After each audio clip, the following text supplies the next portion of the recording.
Assalamualaikum warahmatullahi wabarakatuh dan salam sejahtera untuk kita semua.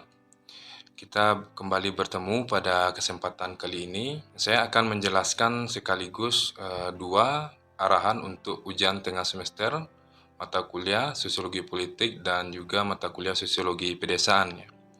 Ini karena kebetulan ini kan dua mata kuliah ini diambil oleh mahasiswa pada semester yang sama dan juga pada kelas yang sama ya. Kemarin arahan ujian tengah semester ini kan sudah saya bagikan di masing-masing mata kuliah yang ada di LMS, itu mahasiswa sudah baca. Mungkin ada beberapa yang belum terlalu memahami ya, sehingga butuh penjelasan lebih lanjut.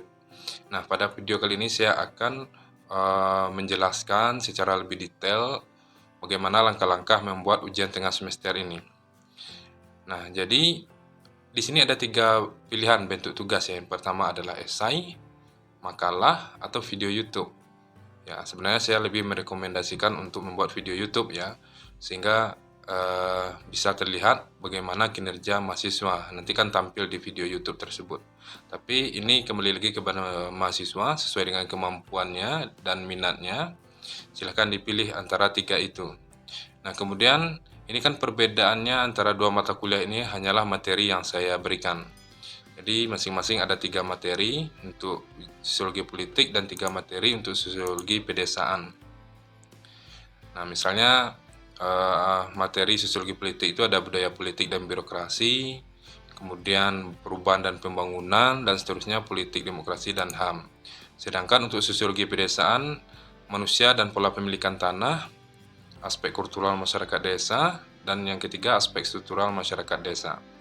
Nah, jadi langkah-langkahnya seperti ini. Yang pertama, pilih dulu salah satu dari materi tersebut. Ya.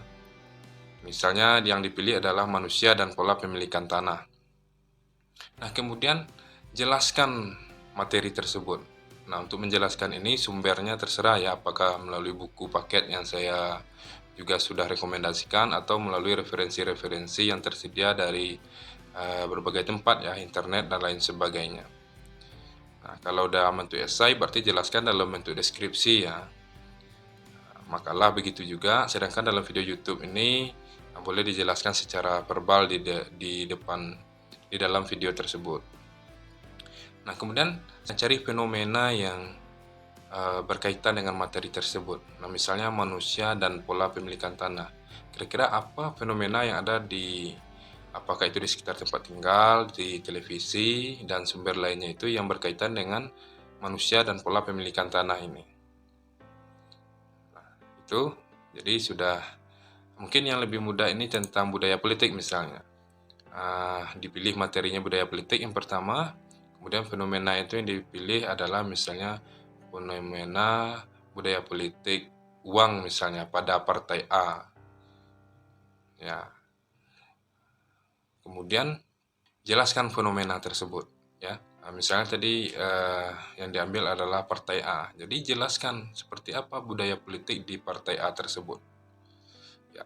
Dalam menjelaskan ini, yang pada tahap ketiga ini silahkan boleh mahasiswa gunakan pemikiran sendiri, kesimpulan sendiri, atau boleh juga dijelaskan melalui teori-teori dari budaya politik itu sendiri, misalnya seperti itu ya kalau diambil materinya budaya politik. Nah, jadi itu saya pikir 3 langkah ya yang perlu dilakukan oleh mahasiswa dalam mengerjakan ujian tengah semester ini. Nah, untuk bentuk tugas ini boleh ditulis tangan, apakah itu diketik juga boleh, atau seperti yang saya rekomendasikan dalam bentuk video YouTube. Kalau ditulis tangan berarti nanti ini difoto, dikirimkan ke LMS. Diketik boleh dalam bentuk Word atau dalam bentuk PDF, PowerPoint, kirimkan ke LMS. Kalau dalam video YouTube, silahkan nanti linknya saja yang disertakan di LMS.